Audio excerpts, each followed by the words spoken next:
Guys possess the ball at their own 1-yard line. In fact, it's inside the 1.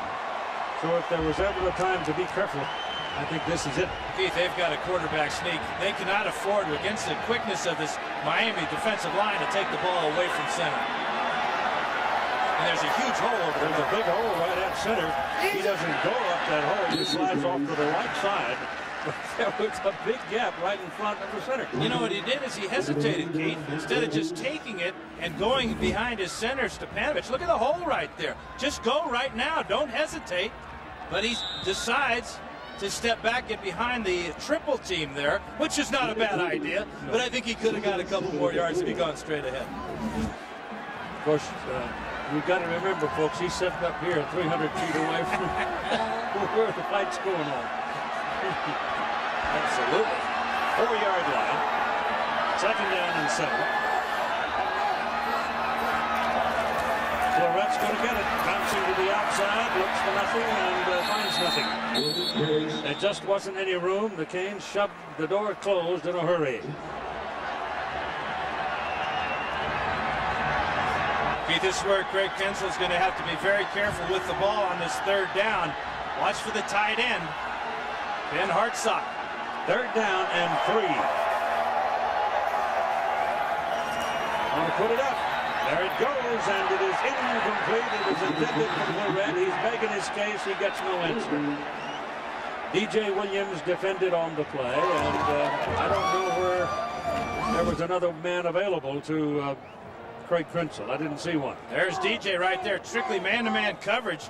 That's a good route by Clarett, but a better route by a former running back, D.J. Williams of De La Salle High School in California. Yeah, that's that team up in Concord area that's always undefeated.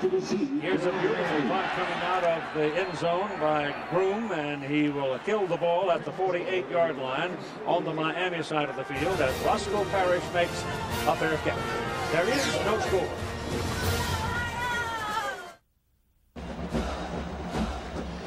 The temperature when we started the ball game tonight was just under 70 degrees. It's been a very warm day today, and it's headed for the 80s by the weekend, they say. So that cold snap that was here when the teams arrived to start their final training has gone away, and you've got warm, soft days.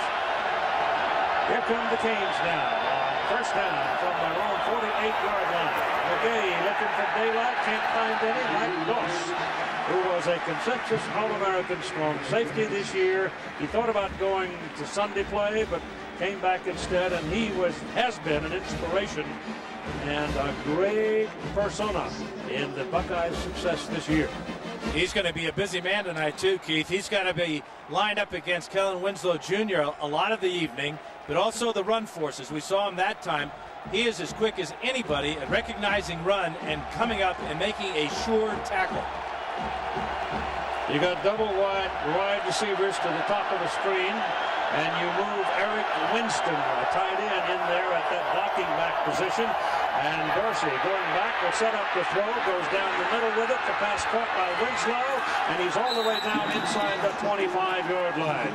He's a tight end and a wide receiver body, and he's got almost sprinter speed. C. Grant made the tackle. And the one thing Ohio State wants to do is make Dorsey move around, make him come to his secondary receiver. He moves this time, and he finds a wide open tight end in Winslow as his secondary receiver. And Winslow, 81, bottom of the screen, runs like a wide receiver. He's 6'5", 235 pounds, and he is a special player. All of that weight and speed slamming down gives you an idea of how good the turf is here. It's very good. So on 1st down, they go back to McGay. He's pinned behind the line of scrimmage. Down at the 25-yard line, a loss of 2, and it's Kenny Peterson who gets there first for the Buckeyes. Big tackle. Keith, one of the things the Buckeyes are able to do so far is with their defensive line, they run an under type of defense, which is something that the Canes have not seen a whole lot. Here's Will Smith, number 93, playing pass defense, number 9 against Kellen Winslow. Getting into a little fight there. That should have been called. Yeah, I agree with you, Kellen. You can't take a swipe at a guy like that. But this defense forcing McGahee to cut back to the middle. Miami spends a timeout. They have one remaining here in the first half of play, and we're still in the first quarter. And so the Hurricanes down in a position to perhaps score. Want to make sure they don't make a mistake.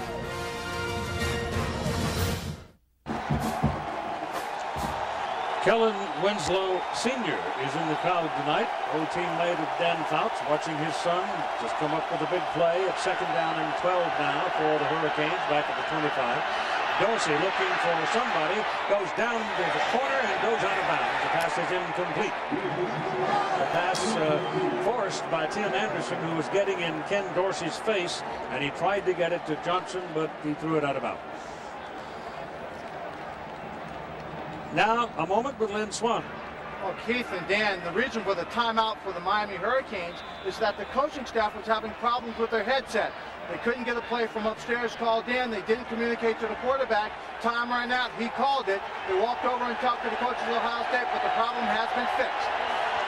Well, that's a good, cool-headed senior quarterback for you. Didn't waste a play or waste a position. Andre Johnson, keep your eye on number 5. Dorsey going back. Blitz up the middle. Steps away from it. Ball's in the air. Pass is caught. It's touchdown, Miami. Roscoe Parrish.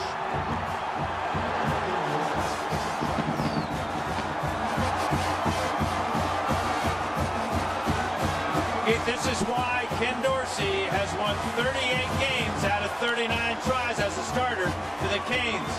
He manages the game well. Knew he had to use his timeouts.